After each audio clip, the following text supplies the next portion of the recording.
Good morning, everyone, and welcome into Wake and Take. It's your boy Jason, and we've got some football to talk about today. Today, I'm going to be joined by a very special guest, Tyler Knaeble. Tyler Football, the man himself, at PPR Tyler on Twitter, as we break down some of the most recent news, such as Kirk Cousins coming back to the Vikings, Justin Fields going to the Falcons, and some actual news that we've learned from the Combine instead of some huge speculation. Either way, we've got a great show sheet lined up for you guys today. So go ahead, take out your coffee, sit back, relax, and enjoy the show.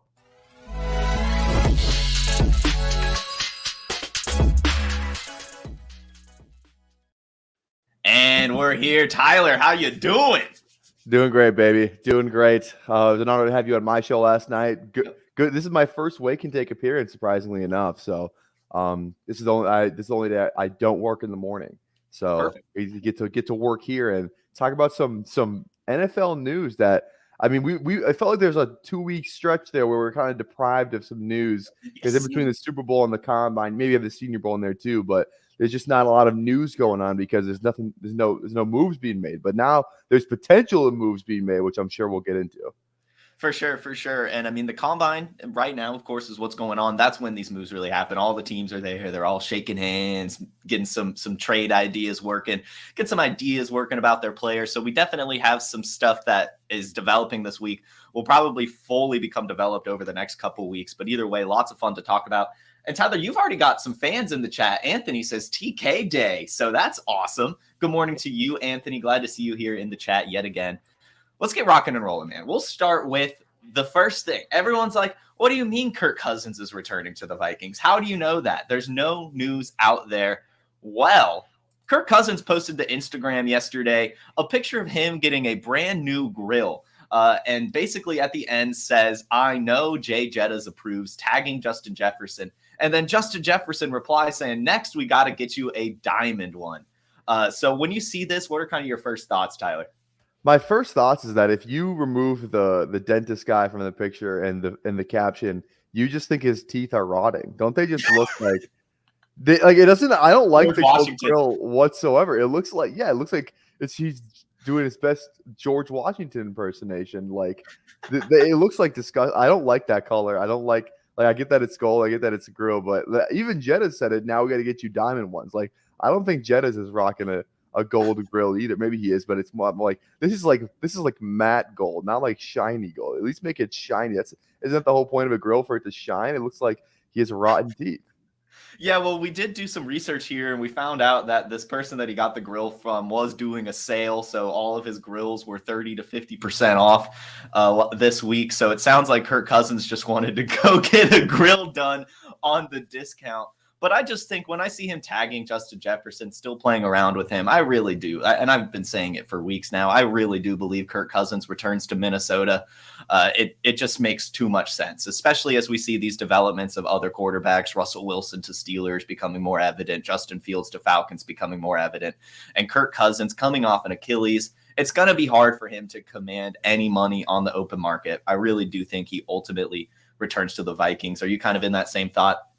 Oh, 100%, especially we talked about in the open. If Justin Fields goes to the Falcons, which the sports books are certainly having their money on that he's going to go there, where else is Kirk Cousins going to go? It doesn't feel like he's a Steelers kind of guy. Doesn't want to go. I don't think he's going to go to Pittsburgh.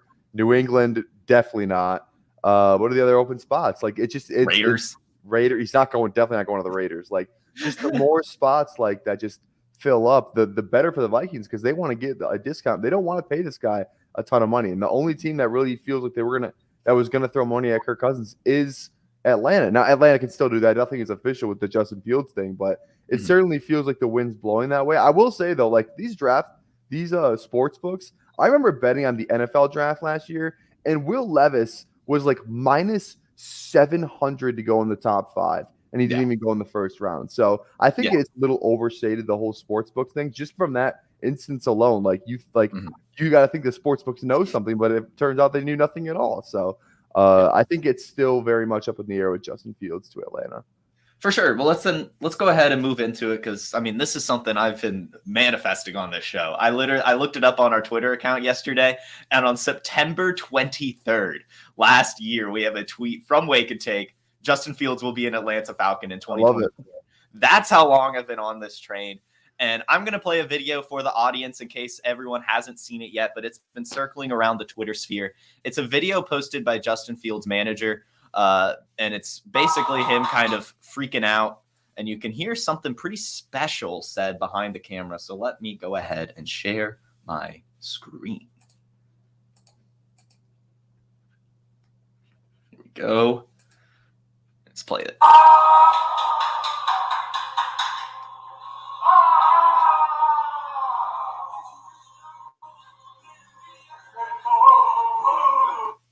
So there you go. Right at the end of the video, you hear someone off camera say, "You ready to go home?" And as we've talked about a lot here on Wake and Take, Justin Fields is from Atlanta. Well, he's from Kennesaw, which is a little outside of Atlanta.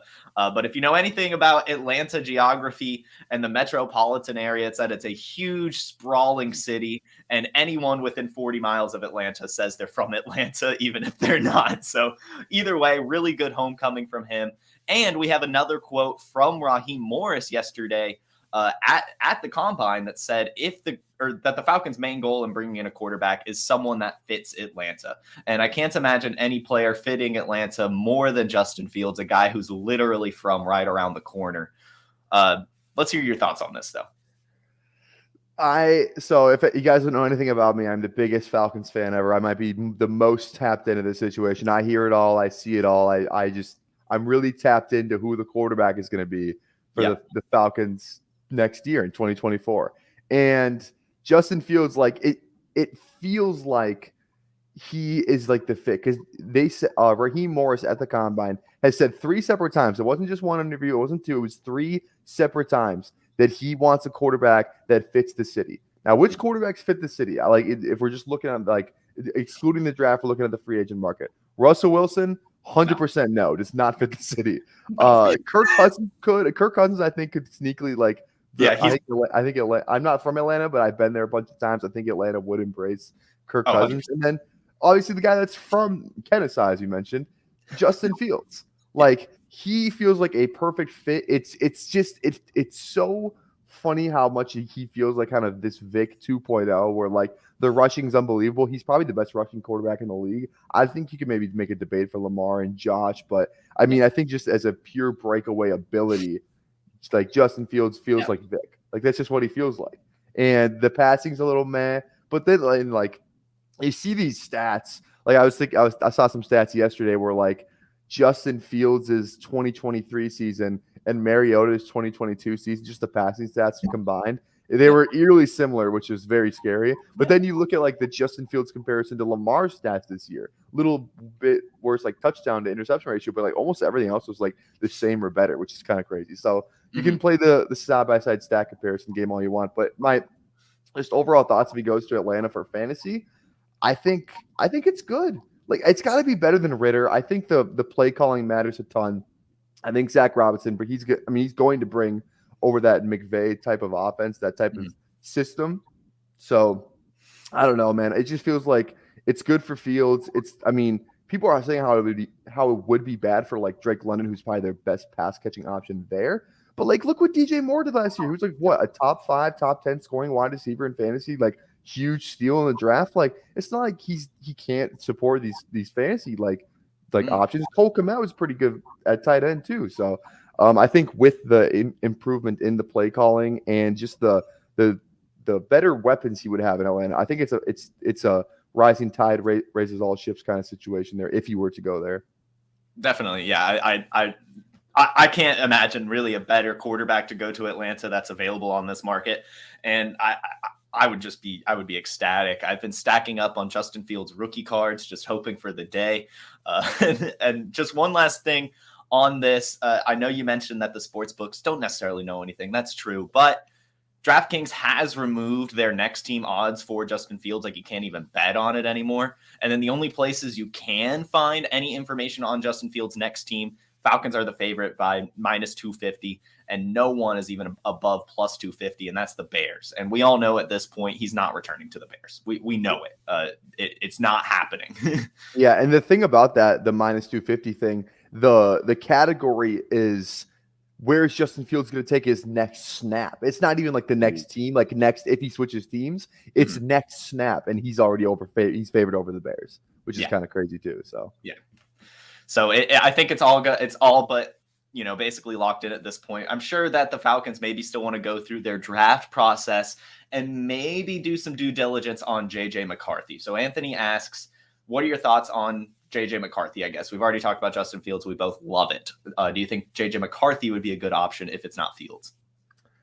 I'm split on McCarthy, man. There's so many people that like him and it feels like he's a toolsy guy. He has people like what they see. He's not afraid to like take a check down. That's what Daniel Jeremiah was talking about him, how this guy, he doesn't get bored with completions unlike some other quarterbacks. I think Fields could be a guy who could potentially get bored with completions, but I think JJ McCarthy, like, it's funny because you could just look back on this draft and be like, oh, we just got a huge discount on him because of the offense he was in. If JJ McCarthy went to LSU last year, what do we think his stats look like in comparison to Jayden Daniels? Are they like better, the same, worse? Like, I think it's a conversation that needs to be had because everyone's discounting him on the offense that he was in. And I think that also, again, to quote Daniel Jeremiah, he did like a cut up of 3rd and 7 on him when everyone knows you're passing, kind of like expedite some of that like just that quarterback passing film. And I don't know, he seems to like what he sees. He mocked him to the Falcons at 8 in his last mock draft. So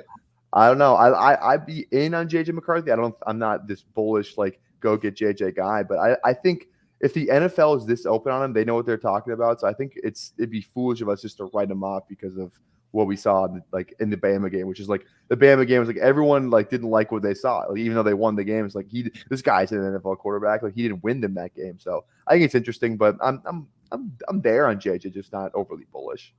Yeah, that's kind of where I'm at. I think the offense would definitely take a step forward, and I think he's better than Desmond Ridder for sure. But I also don't see much of a ceiling, really. Like, I think that would be a playoff team, probably not a Super Bowl team. I really do think with Justin Fields, they have Super Bowl potential, especially if Justin Fields can work on his passing game a little bit. So let's go ahead and move on from this topic. We're going to lock in Justin Fields to Atlanta. We want it to happen, so we're going to make it happen.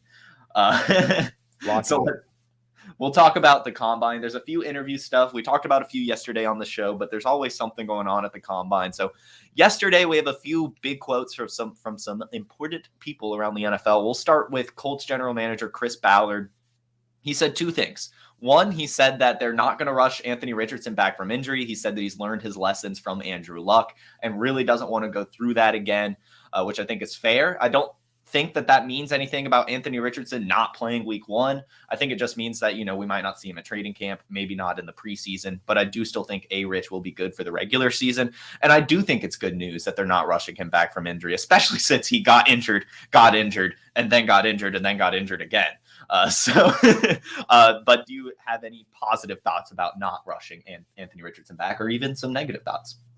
Yeah, no, obviously it's a good thing for Anthony Richardson. It's a good thing, I think, if you're just a fantasy owner in general of Anthony Richardson. I think you kind of hit the nail on the head where this isn't like, oh, we're going to hold him out to the middle of the season kind of thing. Like, I think it just means like he probably won't be in like mini camp OTAs and like even if training camp, like we're not going to make sure like training camp is in the deadline where we need to have him back or anything. Like they spent the 4th overall pick on this guy. Yep. And so he's their franchise quarterback. He flashed enough last year to prove that he at least has a good chance at being their franchise quarterback. So they don't want to give him the Andrew Luck treatment. I think they might. They got to think old line there in Indianapolis. Old line play wasn't the best last year. Maybe get a tackle or something. I think that's what I would do. Try and build around Anthony Richardson and then Michael Pittman. The next topic. Yep. I mean, you're fine if Michael Pittman's back next year. You feel like you have adequate weapons. So. Yeah, definitely. And as you hinted at, that is his other quote. Chris Ballard then also came out and said that Michael Pittman will be a Colt in 2024. They're exploring long-term contract options while the franchise tag is also still on the table. Personally, I do think it'll probably start with the franchise tag since Michael Pittman said he would accept it. And that gives the Colts a bit more wiggle room. Say they give Michael Pittman this massive 1-year contract. then that also kind of lets them give Anthony Richardson another trial period next season just to really see if he's the franchise quarterback and to really see if Michael Pittman is the franchise wide receiver for Anthony Richardson. So that's kind of where my head's at. I think no matter what, he's going to be a Colt. And I do think that people listening, I do think you should capitalize on the Michael Pittman and Anthony Richardson value while you can. Do you have any thoughts? Yeah, Michael Pittman will be a Colt in 2024, and I think the franchise tag like that, because it's an average of the top 5 salaries in the NFL. I think I'm correct on that. Right. So Michael Pittman's a great receiver. He's not a top 5 receiver in the NFL, so he'd probably be getting overpaid a little bit for the franchise tag because he's like I think it's at like 21 or 22 million something a year. So like if he could get that for 1 year and then get like maybe an extension that's like.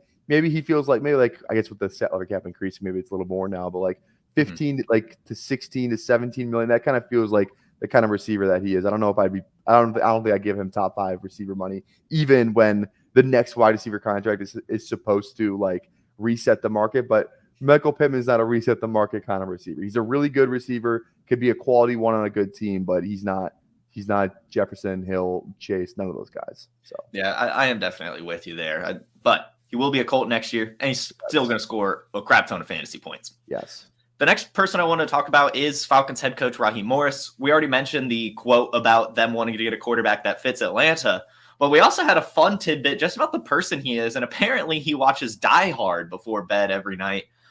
Just thought it would be fun to mention. That's how much of a dog this guy is. He's just watching Die Hard every night. Yeah. I mean, Raheem Morris, he's just like, it's such a culture shift from what it feels like it was with Arthur Smith. Like Arthur Smith's like interviews, like I've watched probably every single interview he's ever given in Atlanta. Like if you just go on the Atlanta YouTube page and it's just monotone, like whatever. He makes some jokes every now and then, but like I don't know, Raheem Morris just like it feels like the culture is just, it's not to say that it's bad and good. Well, I guess we'll get into the interview stuff or the NFL survey stuff a little later, but yeah, just I love the culture in Atlanta right now with Raheem Morris. You see all these guys talk about him. Jalen Ramsey coming out, Mike Tomlin coming out, McVay, Les Snead, Rams GM. Like everybody loves Raheem Morris. So yeah, it's going to be awesome. I'm very excited for next season with the Falcons, and I just love that extra tidbit about the type of person he is. So then the last kind of important interview highlight I was able to find, I'm sure there's a ton out there. Lots of interviews go on at the Combine, but Chris Greer, the Dolphins general manager, came out. Somebody asked him, do you ever think about trading Jaylen Waddle? He's just essentially, no, I never think about trading Jaylen Waddle. He will be a Dolphin for a very long time. Just wanted to mention that because I think Jaylen Waddle is definitely one of those players that is a bit controversial in dynasty leagues. He's still, of course, the wide receiver 2 behind Tyreek Hill. But as we all know, one day that's going to change. And Jaylen Waddle is still scoring fantasy points with Tyreek Hill on the field. He's probably a value right now. And if any of you were worried about his future prospects on his team, he's probably going to be on the Dolphins, and he's probably going to be attached to Mike McDaniel the rest of his career, and then whatever quarterback, probably still Tua. But it's only going to get better from here. Any thoughts on Jaylen Waddle? I have a question for you. Okay. Who would you rather have for 2024 fantasy, Jaylen Waddle or T. Higgins? Jaylen Waddle. Jaylen Waddle? That's fair. Yeah, no, it's just like, it feels like he kind of had like an injury. So like, it feels like every Dolphin game he turned on last year, he just got like hurt. Like it wasn't even like a crazy injury, like one thing that like knocked him out for a quarter, or like maybe knocked him out for like the game, and then he'd be back the next week. It's just like a lot of bad injury luck with Jaylen Waddle, and he's been pretty healthy most of like his NFL career. So I don't think that's something to really look into. Just one of those seasons where maybe it just didn't go your way. But yeah, I think I go with Jaylen Waddle as well. Nice. Yeah. I think that he's awesome. So we'll move on. That's kind of all the Combine interviews. There was another thing that came out of the Combine, but not necessarily from an interview. Zach Wilson has been given permission by the New York Jets to seek a trade. Non-story. What do you think? It's a non-story, but a potential like funny meme. I forget. I think somebody at Player Profile tweeted. I can't remember who it was. It might have been Matty Kiwoom. Don't quote me on that, but I think he said, "Are they allowed to trade with the CFL?"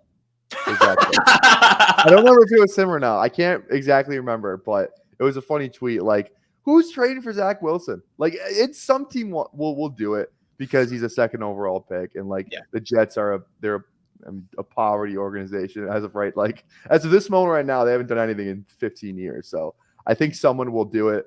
But like it has to be the perfect situation. Like could the Chiefs just like get who's their backup right now? Isn't it like is it still not Chad Henne retired? Who's the It's Chiefs Blaine backup? Gabbert, right? I Blaine think. Gabbert, that's right. Like I think who would you rather have, Blaine Gabbert or Zach Wilson? I feel like Zach Wilson, like at least he's played in games, Yeah, no, Zach and he Wilson actually played really well against the Chiefs on that Sunday night or Monday night beat game. the Chiefs.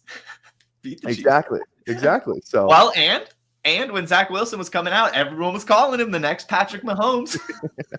Yeah, that's crazy. Who's the next guy getting called the next Patrick Mahomes? So hopefully he isn't. Caleb Williams. Exactly. So, Yeah. yeah, it's a fun story. It's a fun thing to talk about, but I don't think it's like I'm not rushing to go trade for Zach Wilson if he gets traded. Like it's. Here's a question. Yeah. Who do you think on the trade market gets more, Zach Wilson or Mac Jones? Both of these quarterbacks, given the ability to seek a trade, who's going to get more? Oh, Mac Jones for sure. So? It's he's been like he has been in a playoff game. His rookie year, he was in a playoff game. So at least you've seen that he can be like somewhat competent. Like he's been the starter for a whole season. Zach Wilson, outside of it, the first couple of years he had his shots. Only reason like he wasn't the starter for the whole last season. That's for sure. I mean, he probably should have got benched a lot earlier than that.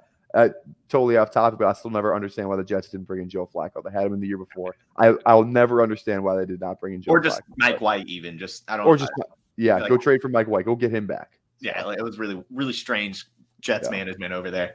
Before we move on, just real quick, Anthony asks, and we got to. It's on the topic: Zach Wilson or Trey Lance? Trey Lance. Me too. 100%. And for fantasy especially, but even in real NFL, like Trey Lance still hasn't gotten like his shot. Like he's still semi like. What did he get hurt in week 2 last year? Beats the Bears beat the Niners, and he gets hurt in week 2, and he still really hasn't like had a stretch of 5 games where they're like, hey, like you're our guy for like at least like this first half of the season. Like I don't know, maybe give the boy a shot, but he's stuck on Dallas. Like maybe Trey Lance is the next Geno Smith. Maybe I don't. I really do like the Dallas landing spot for Trey Lance. I've said it a few times. It just feels right. I have no other way to describe it other than it feels right in my gut. But we'll move on to the next big story, and that is Marcus Valdes-Scantling. He has been released by the Chiefs, somehow freeing up $12 million. We talked about this a little bit on the show last night. We'll talk about this later in this episode as well. But Tyler has a show or his own YouTube channel where he's doing best ball drafts every single night. And last night we talked a bit about Marcus Valdes-Scantling, and we believe that the Chiefs will be drafting a speedy wide receiver with their first round pick to kind of replace this field stretching, take the top off the defense player. So I don't know why I just said what you're going to say, but go ahead and say something. Let's just talk like MVS. Like we talked about it last night, 12 million. Like I didn't realize he made, because his contract was $30 million over 3 years, 10 a year. I'm guessing he got some money pushed back, but like they saved $12 million to cut MVS. I think you could, if they like could have saved $3 million to cut MVS, they probably would have done it too. So like that's a no-brainer when you look at it. Like someone that like you kind of see all these cut candidate shows, and I didn't see anything about MVS, so I feel like I wish I would have saw like we had it here. We had it here on Wednesday. So there we go. I was just seeing all the articles in the ESPN grgraphics, but Player Profile is really the best place to get your cut candidate news. So easy decision for the Chiefs. Yeah, but like the whole L'Jarius Sneed thing too. Like if he's not back and they don't have to pay, like I know they're saying they might franchise tag him, but then he might get traded, like a tag and trade type of situation. But if he's not on the books in 2024 for the Chiefs, like they can. I mean, it sounds like they're gonna get Chris Jones. He said it at the parade speech. But like if they don't have to pay anyone other than really Chris Jones and Sneed are their 2 big guys they have to pay. So if they can get away with just paying Jones, and then maybe they sign a receiver. Obviously, the market seems to be dwindling by the minute, but I don't think Mike Evans is a lock to be a Tampa Bay Buck next year.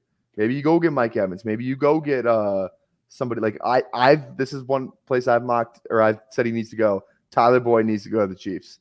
Tyler Boyd feels like a Chief, and it's going to happen. I've said it on my show. I'm going to say it on this show. Tyler Boyd will be a Kansas City Chief in 2024. I don't hate it. I mean, they've now failed with any slot receiver they've tried to use with Kadarius Toney, Sky Moore, Richie James. Tyler Boyd would be pretty solid. Harry Snowman says it's going to be Mike Evans. I am very curious to see who fills this void. I really do think, though, it's going to be like Xavier Worthy or one of these speedy rookies that comes in to help this Chiefs team.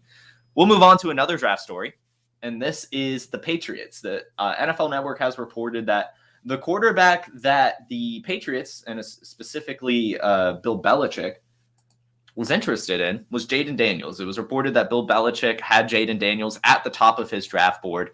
And so the question becomes, do you think the new regime is also as in on Jayden Daniels as Bill Belichick was? I mean, all those guys are just Belichick disciples, right? Right. So, like, it feels like they should all kind of be in lockstep. I also, Bill Belichick, not the greatest GM draft per, like, it's they didn't win any Super Bowls. Like, if he was just the GM, he probably would have been there for 2 years and been fired.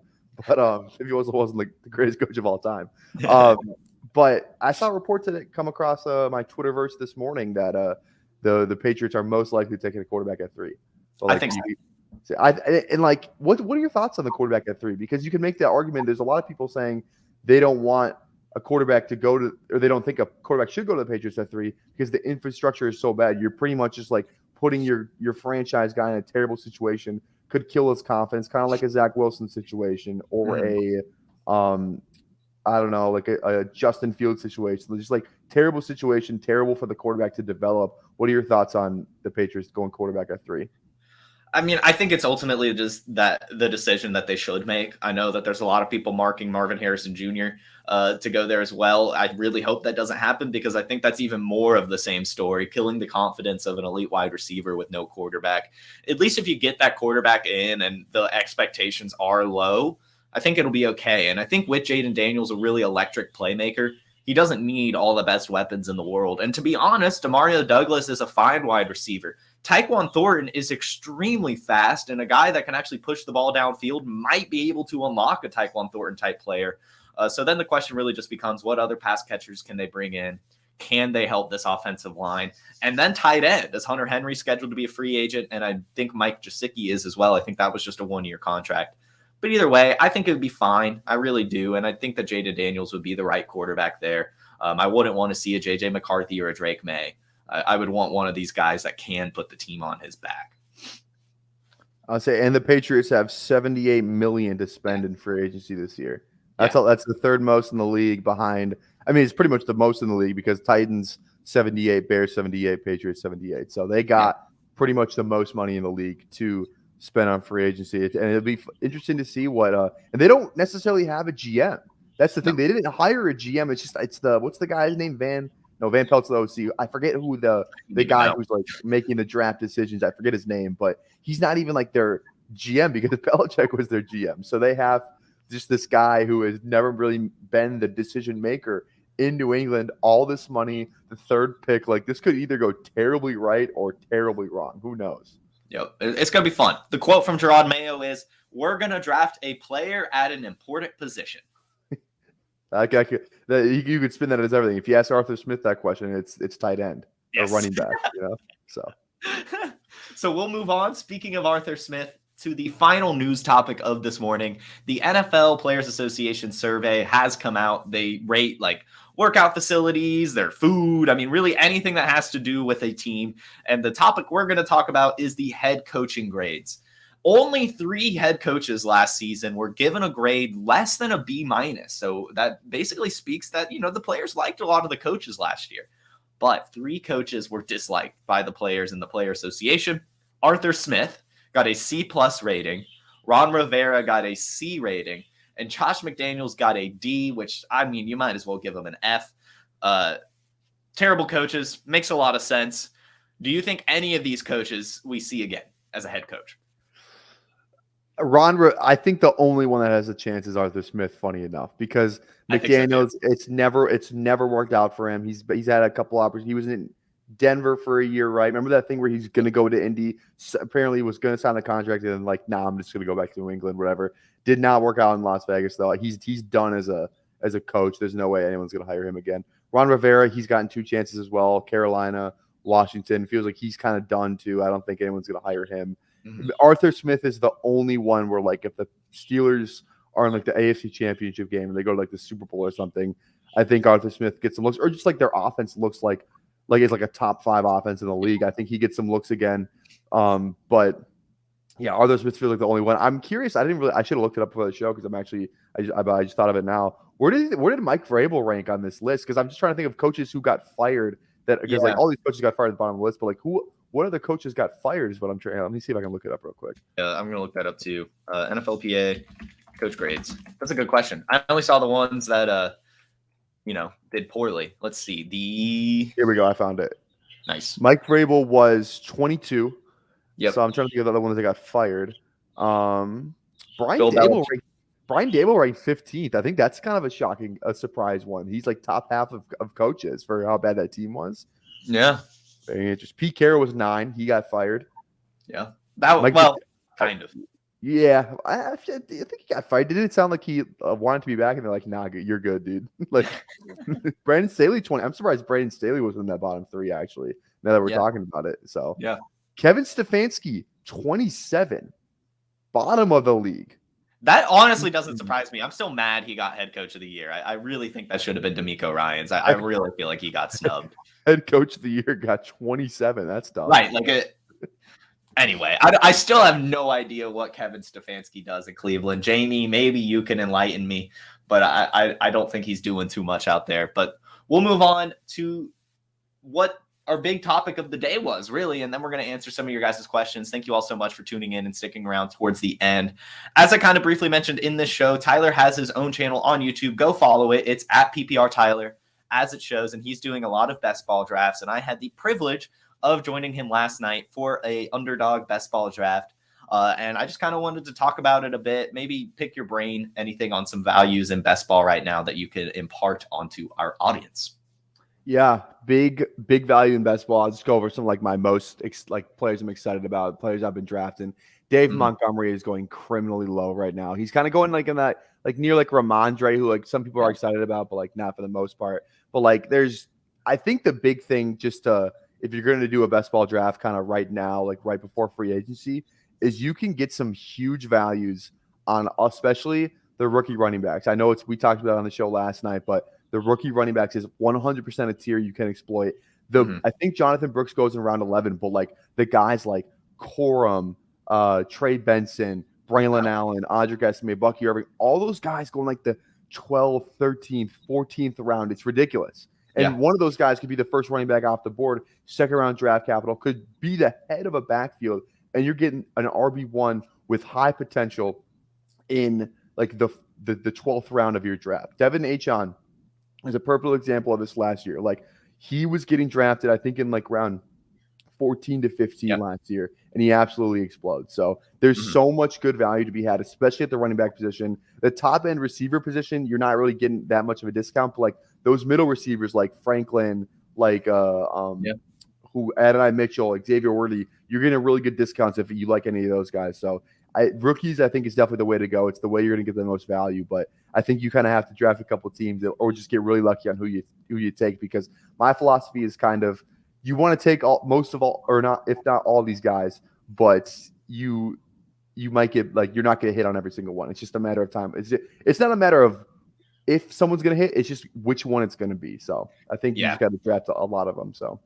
Yeah, no, I'm with you 100%. I've only done a few, but those rookie values are very, very interesting, especially outside of that top tier of wide receiver. I mean, Neighbors, Adunze, Malik, or Marvin Harrison, they're all going a bit too early, I think, or right around their ceiling. But as you mentioned, those middle guys, the Worthies and Mitchells of the world, they're really good. But then even, I mean, there's a huge cliff, even like the Malachi Corleys, the Brendan Rices. I mean, all of those players are not even really getting drafted until the very, very end.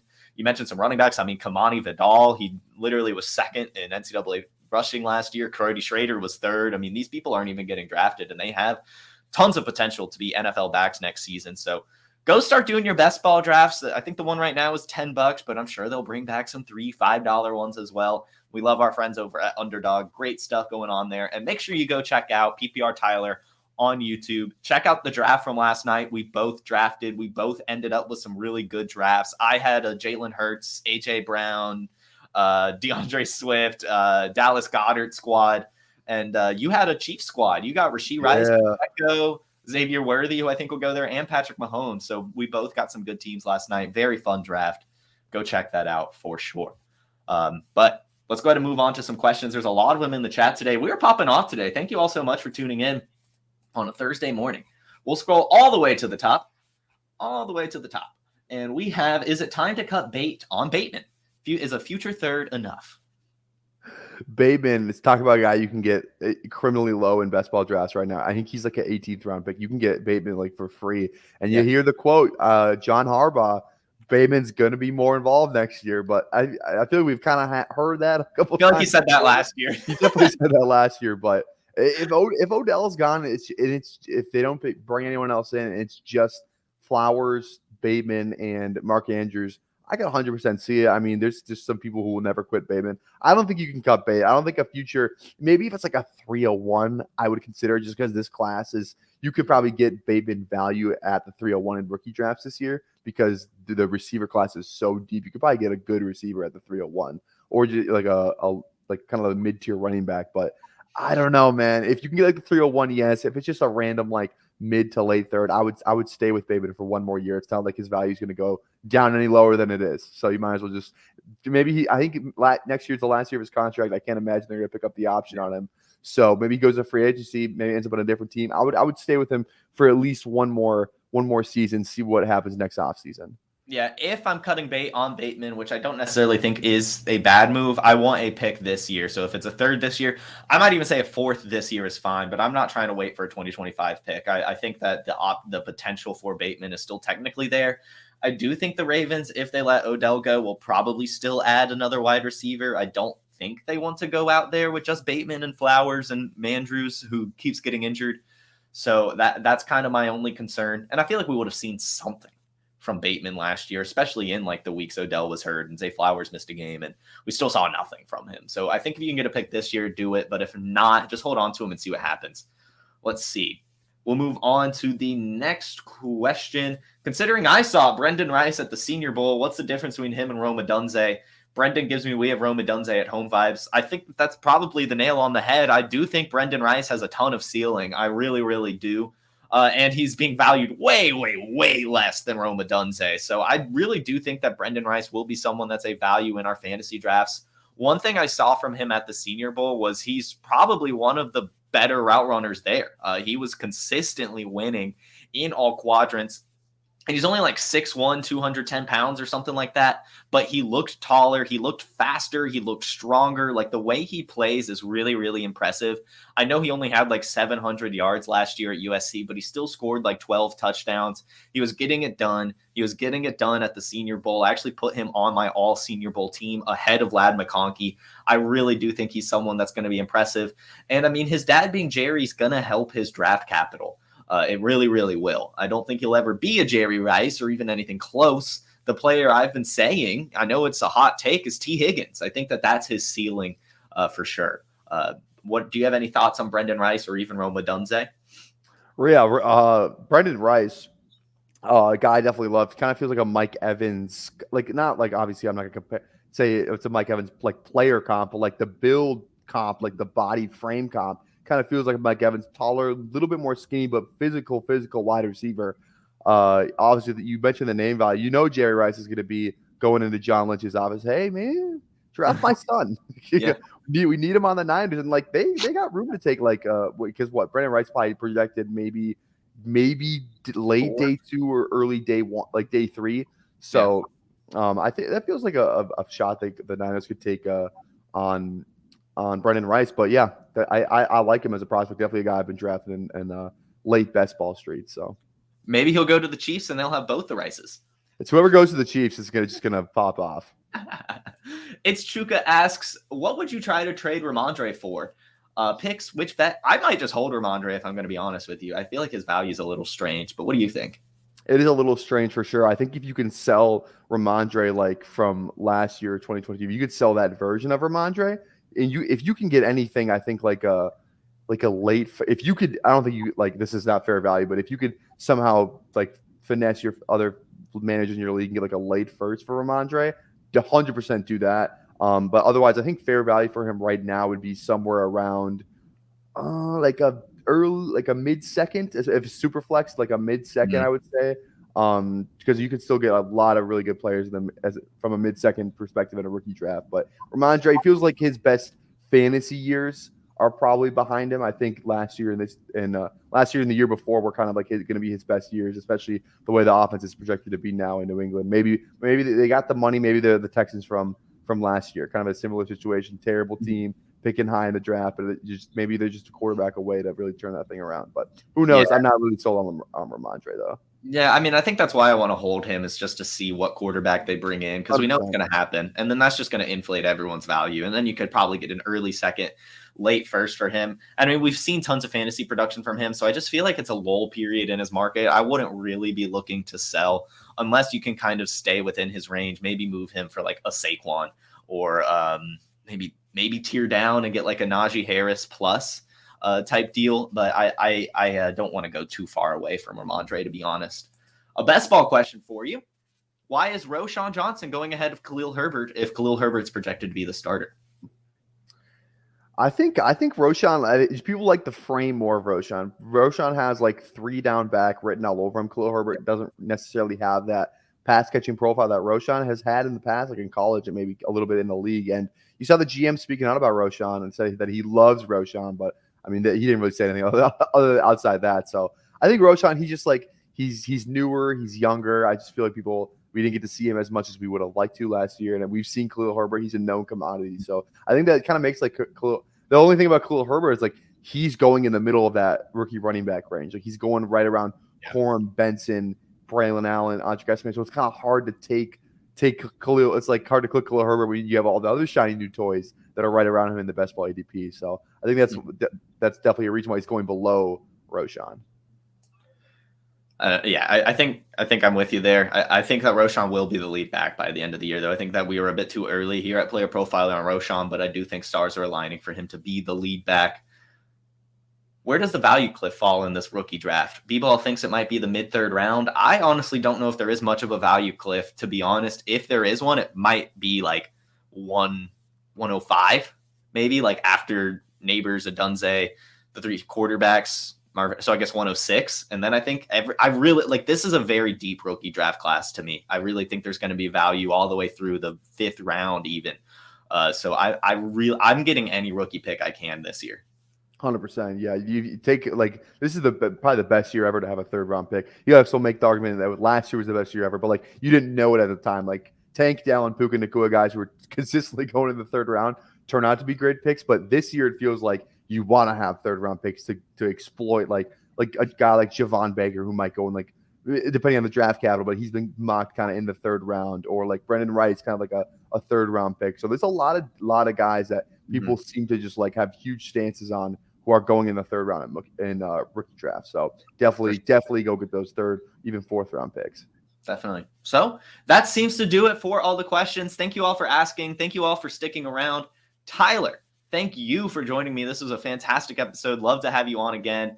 And thanks again for having me on your show last night. Everyone go check that out at PPR Tyler on YouTube and on Twitter. You can go follow him. And where else can the people find you and your work?